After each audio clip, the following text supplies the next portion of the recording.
Most men think their biggest battles are out there in the world, the competition, the pressure, the obstacles, the expectations. But if you look closely, if you pay attention to your own life long enough, you eventually realize something uncomfortable. The real war is internal. A man can face danger, betrayal, hardship, and chaos and still remain strong. But if he loses the battle inside his own mind, he loses everything. There's a quiet force inside every man that works against him. It doesn't scream. It doesn't announce itself. It shows up slowly as hesitation, doubt, fear, distraction, impulsiveness, or that familiar pull to stay the same, even when he knows he needs to grow. The world sees a calm face, but inside, he's wrestling with impulses he never asked for and emotions that don't follow logic. That internal conflict is real, powerful, and relentless. Stoics didn't run from this battle, they trained for it. They believed a man becomes undefeatable not by conquering the world around him, but by conquering the world within him. And everything begins with understanding that your enemy is rarely the event itself. The enemy is your reaction. The situation happens to everyone, but the interpretation, that happens only in your mind. Two men can face the same hardship, one collapses, one stays calm. The difference isn't the world, it's the inner landscape interpreting the world. A man without self-mastery is controlled by impulses he doesn't understand. He's pulled by temptation, provoked by insecurity, overstimulated by noise, drained by distraction, and thrown off balance by emotions that arrive without warning. He assumes his exhaustion comes from work, relationships, or society, when in truth, most of his exhaustion comes from the constant chaos inside his mind. The Stoics believe that a man who hasn't conquered his mind is like a warrior who dropped his weapon, still strong, but dangerously vulnerable in the moments that matter most. The first arena of this inner war is reactivity. It's the instant emotional response before thought even arrives. Someone disrespects him, and he reacts. Something goes wrong, and he reacts. A fear appears, and he reacts.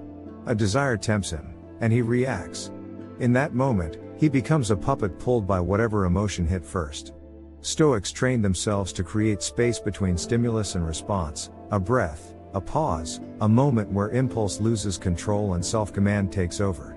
That tiny space is where power lives.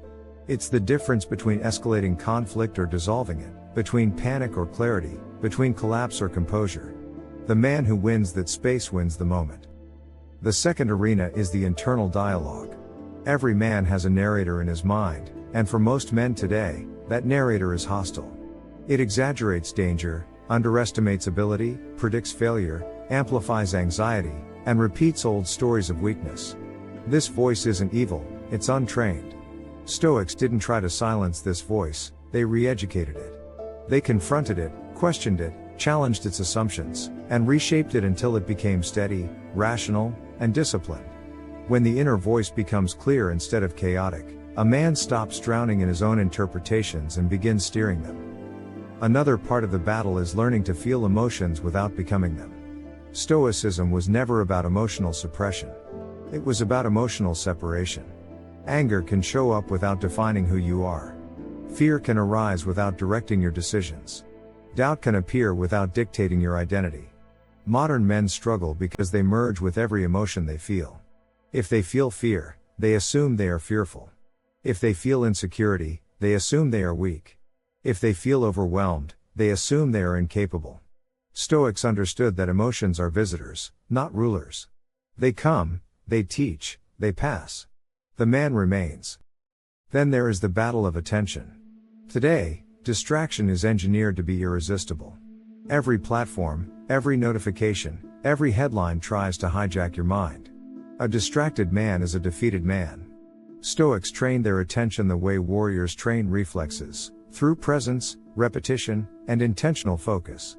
They brought themselves back to the breath, the task, the step in front of them. When you control your attention, you control your life. When you lose it, you lose yourself. And beyond emotions, impulses, and distraction, the deepest layer of the inner battle is aligning your actions with your values rather than your moods. Most men act based on how they feel. If they're motivated, they move. If they're tired, they stop. If they're anxious, they hide. If they're angry, they explode. If they're overwhelmed, they withdraw. Stoic action doesn't depend on emotion, it depends on principle. A man who holds to his values becomes steady even when his feelings are unstable. He trains when he doesn't feel like it. He speaks truth when it's uncomfortable. He stands firm when fear tries to pull him back. He moves forward even when self-doubt whispers that he should wait.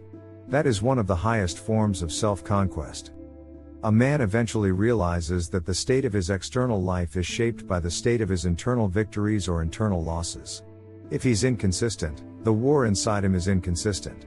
If he's anxious, his inner defenses are weak.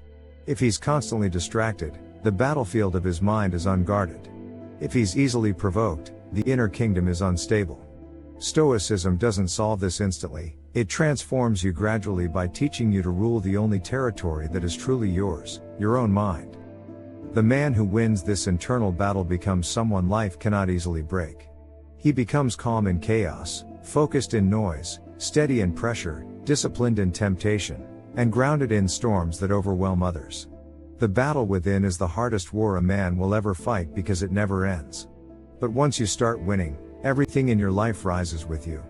You stop being pushed by emotion and start being led by principle. You stop being shaped by the world and start shaping your path through it. And over time, the mind you once struggled to control becomes the strongest ally you have, a fortress built not from running away from your inner battles, but from facing them, mastering them, and walking forward with a kind of strength that no one can take away from you.